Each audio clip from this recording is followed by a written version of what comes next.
In today's video, we're going to be cooking the Bruschetta Bout It burger from season 2, episode 9 of Bob's Burgers, titled Beef Squatch. Right, and today we're making the Bruschetta Bout It burger. So we start with some fresh mozzarella and some basil. Gene, stop it. And then we add some oil and vinegar to these. And I want beef! So per usual with most burgers, the ingredients are pretty simple, and it's not going to be that time consuming, really and truly. We're just going to make a bruschetta out of Roma tomatoes, basil, and here lies before you an elephant garlic. I bought one because I was curious, but I would probably suggest sticking to regular garlic. The recipe also calls for French bread, but me trying to save some bread, I went with butter buns instead. Yes, that rhymes, and no, it was not intentional. We also need a couple slices of some fresh mozzarella. So first things first, let's get our ingredients that we're going to turn into bruschetta prepared. I'm going to cut these basil leaves into ribbons, not really mince it up too much.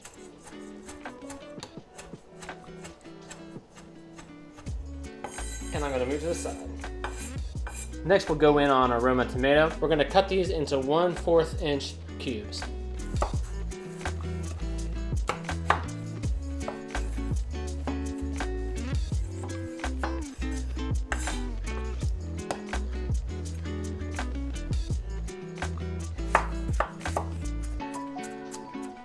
With our ingredients prepared, it's time to create the bruschetta. Add about a tablespoon of balsamic vinegar,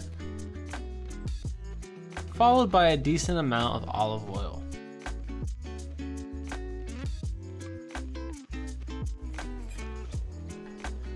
Start mixing everything together like it's personal, and add some salt and pepper to taste.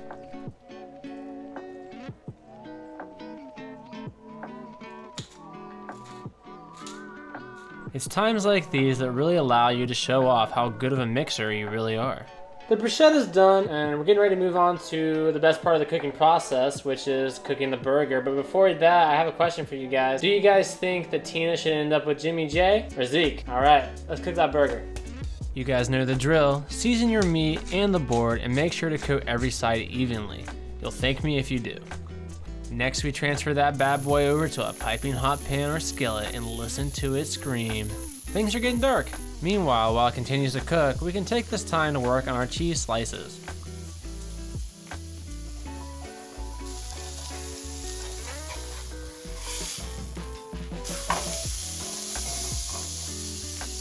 With the patty approaching the proper temperature, we can add our slices and cover to make sure they melt.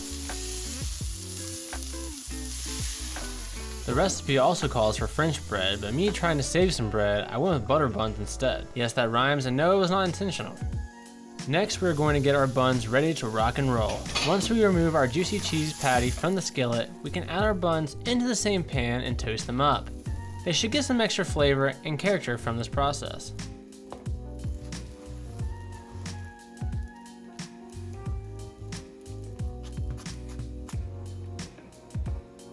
The burger's done, so let's put it together and then let's go in on it. Let's go! We're going to start with our bottom bun, then comes our juicy patty, and then finally top it all off with a good bit of our fresh bruschetta we created.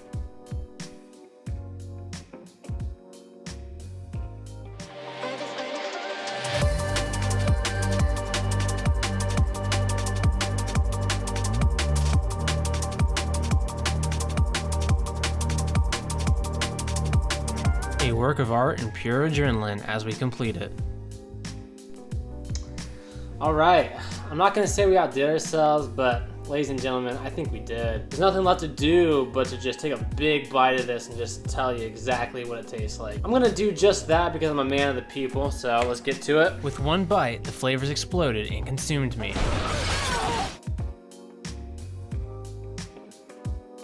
It tastes like bruschetta with a hamburger patty underneath it. Now, if you like bruschetta, you're gonna like this. The tanginess from the balsamic vinegar mixed with the mozzarella cheese is always a classic. The saltiness from the burger just ties in really well. But overall, it's pretty decent. Definitely not my favorite one. I would give this one a 7.5 out of 10. So pretty good. So that pretty much wraps up today's video, guys. I can't wait to get into burger number 11, and I'll see you then. So, peace.